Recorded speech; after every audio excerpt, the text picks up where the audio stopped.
Hello everyone. I hope you all are good and well and healthy, staying the healthy life.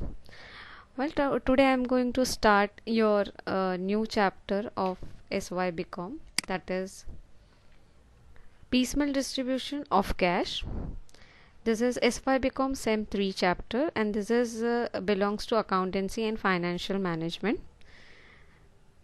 Students, first I'm starting with my introductory slide. I am Professor Zakira Mathuvankar from Sant Gadge Maharaj College. I am the assistant professor in accountancy, and I'm starting now with the slides. First is I have to give the brief introduction of the piecemeal distribution. See, now what is the piecemeal distribution? When the firm is winding up, or you can say when firm is dissolved. So in the dissolution of firm, we have assumed that realization of assets and settlement of debt and partners account took place on the same day. जब भी कोई firm close down होता है, wind up होता है या dissolve होता है, हम ये सोचते हैं कि भाई हम एक ही दिन में सब कुछ काम हो जाता है, असेट एक साथ बिक जाते हैं और जितनी भी हमारी लाइबिलिटीज़ है वो हम एक साथ पे कर देते हैं on a same day. But no, it is not right. The day of the firm was dissolved. So that is not right. Actually, this assumption is, however, impractical. In practice, the realization, the same word is, you can say, sale. Realization means sale. So sale of asset is not an easy job. एक ही दिन में ये सब काम नहीं होता कि एक दिन में हमने फॉर्म बाइंड अप कर दिया, पूरा एसेट्स बेच दिया और जितनी भी हमारे डेप्ट कर्जा लाइबिलिटी था वो हमने दे दिया वापस. No, it is not possible. So the realization of the asset is part by part. एक साथ पूरे असेट्स हम नहीं बेच सकते हैं, इसको पार्टली पे करना पड़ता है, पार्टली बेचना पड़ता है, and it is gradual. It is called piecemeal. One by one, एक एक स्टेप में जाकर हम जिस तरह से जैसे जैसे हमारे असेट्स बिकते हैं वैसे वैसे हमारे पास पैसा आता है और वैसे वैसे हम हमारे पास जो हमारे जो डेप्ट होते हैं, हमारी जो लाइबिलिटीज़ होते हैं, उसको पेमेंट करते हैं. So the creditors of the firm will not sit quite till all the asset and are realized, you can say sale, and they will demand their dues as and when the firm has funds. जब भी firm के पास पैसा आता जाएगा, जो हमारे creditors है we have to liable to pay the डेप्ट, तो वो ऐसे ही खामोशी से नहीं बैठेंगे हमसे. उनका जो पैसा है वो हमसे मांगेंगे जैसे जैसे हमारे पास पैसा आएगा, जैसे जैसे asset बिकेंगे. So the creditors also we have to pay the amount of the creditors part by part, and whatever the forms is available with us. So these whole process is called the piecemeal of distribution. Okay, so first,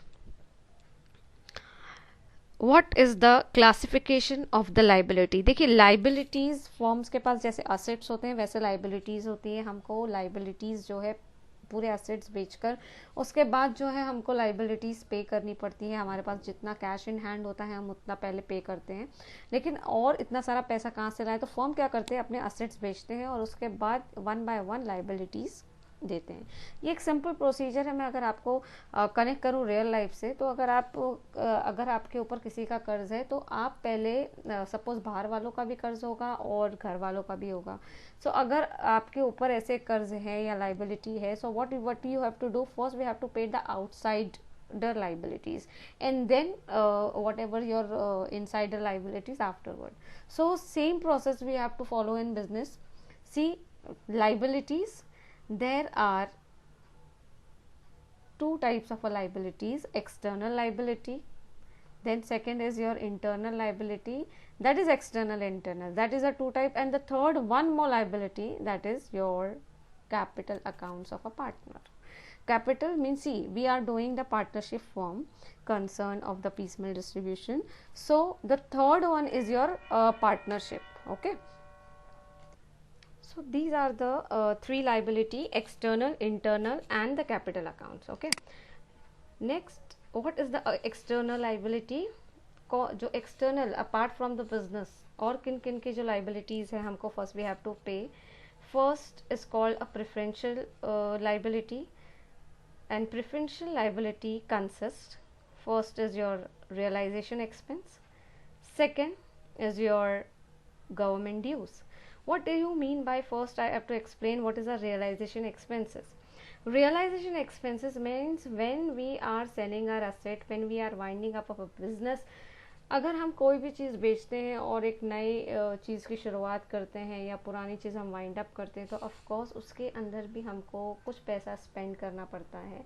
आप normally भी कोई चीज़ बेचने जाइए आपकी, तो आप foreign directly उसको market में नहीं बेच सकते. We have to spend some money for that. So that's why these type of the expense, when we are spending the some amount of the winding up of a business, that is called the realization expenses. Then next is government dues. If we have to pay some amount to the government, like taxes and all, so that is a government dues that is compulsory. Why first not a government dues? Because see, government dues हम जब पे कर सकेंगे जब हमारे पास पैसा आएगा. पैसा कब आएगा? जब हमारे असेट्स हम बेचेंगे, और असेट कब बिकेंगे? जब तक कि हम रियलाइजेशन एक्सपेंसेस पे नहीं करेंगे. So that's why first place we have to pay to the realization expenses. Second, when we got the amount, then we have to pay the government dues. And the third one is your employees dues. जो हमारे employees है, जो हमारे यहाँ काम कर रहे हैं, जिनसे हमारा फॉर्म चल रहा है, then we have to pay them. So इस तरह से पहला पेमेंट हमारा एक्सटर्नल लाइबिलिटी का होगा, जिसे हम फर्स्ट प्रेफरेंस देंगे. First we have to pay realization expenses, जिससे हमारे असेट बिकेंगे. Then second one, first priority we have to give to the government dues. And the third is your employees. Okay, then next is your other external liability. अगर apart from that आपके दूसरे कोई external मतलब money lenders है, then we have to pay them. Okay, so उसमें कौन कौन से पार्ट आ जाते हैं? सिक्योर्ड और अनसिक्योर्ड क्रेडिटर्स. सिक्योर्ड और अनसिक्योर्ड जो हमारे लोन्स होते हैं, अगर हमारे सिक्योर्ड लोन्स हैं जिससे हमने कहीं मॉर्गेज करके कोई चीज़ अगर किसी लोन ली है, so that is called secured loans, जैसे बैंकर्स भी होते हैं हमारे. और अदर्स जो होते हैं वो दूसरे अनसिक्योर्ड लोन्स होते हैं, जैसे पर्सनल लोन्स वगैरह, या बाहर से हमने कोई मनी लेंडर से, प्राइवेट मनी लेंडर से या फाइनेंशियल इंस्टीट्यूशन से पैसा उठाया है या लिया है for doing the business concern, तो हमें उनको पैसा देना है. Now the second is your internal liabilities. Internal liability में आता है लोन फ्रॉम पार्टनर. कभी कभी पार्टनर्स खुद अपने फर्म को भी लोन देता है. वो लोग कैपिटल कंट्रीब्यूट तो करते ही हैं कि उनका फर्म चल सके, लेकिन अगर पैसा कुछ कम पड़ रहा है फर्म में बिजनेस के लिए, so of course the partner will give the loan to the firm. Okay, so then we have to give the next preference to the loan from partner. Okay, and the third, of course, we have to pay the capital balances. Now the next is order of payment. How to pay, how to distribute, how to pay, or you have to give the ideas about how to distribute the cash in step by step. So first we have to pay. First person is realization expenses, as I told you before only. So first payment हमारा realization expenses का होगा. Second payment जो होगा हमारा third party liabilities, जिसमें मैंने आपको बताया कौन कौन से होंगे.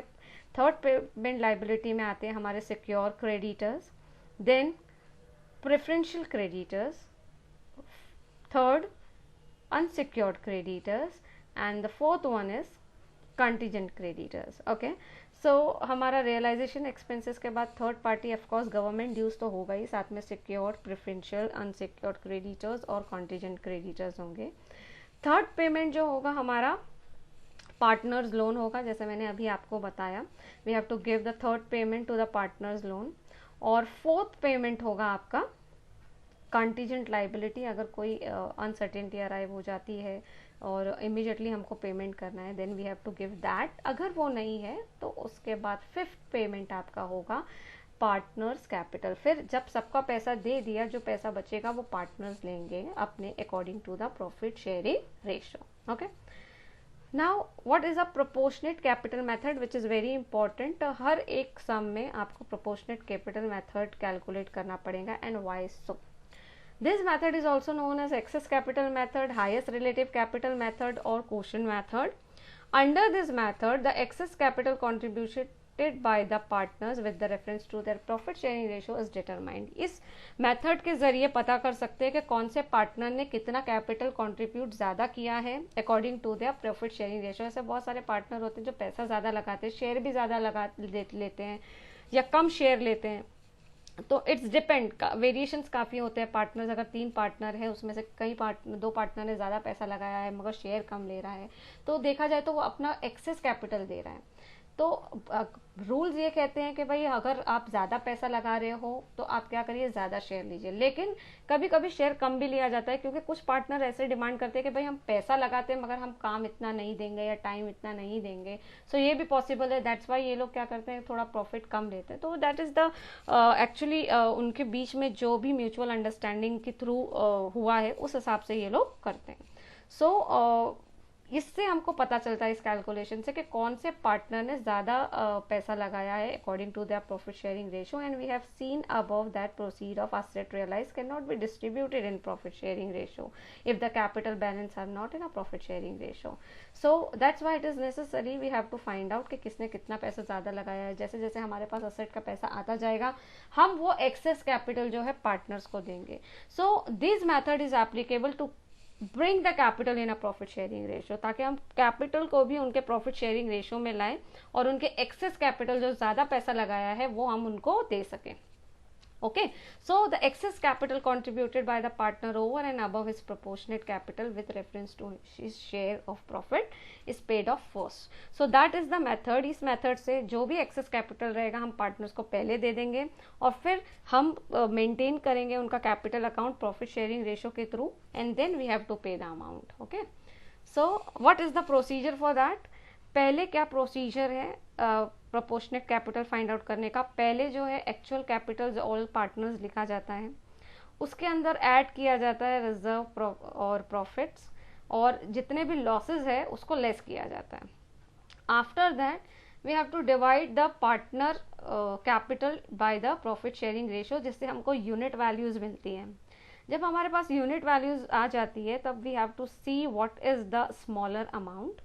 जो हमारा स्मॉलर अमाउंट रहेगा we have to take that amount as a base capital, और उस बेस कैपिटल को हमको इंडिविजुअल प्रॉफिट शेयरिंग रेशियो से मल्टीप्लाई करना है। जब ये हम मल्टीप्लाई करेंगे तो हमको सब पार्टनर्स का प्रोपोर्शनेट कैपिटल मिल जाएगा।